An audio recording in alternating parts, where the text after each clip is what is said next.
di suatu malam di bulan Rajab, Allah memanggil Nabi Muhammad untuk menerima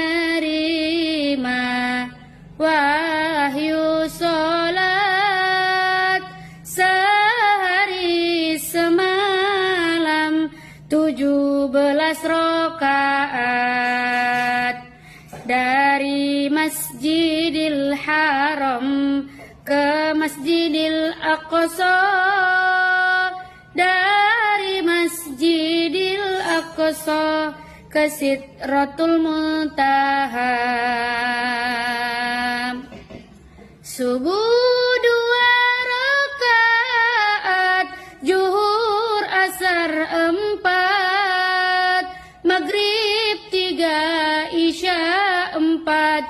Jangan sampai lupa tanggal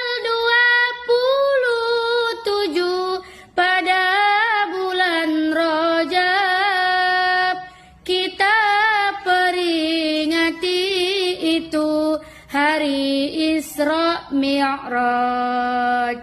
Kita peringati itu hari Isra Mi'raj.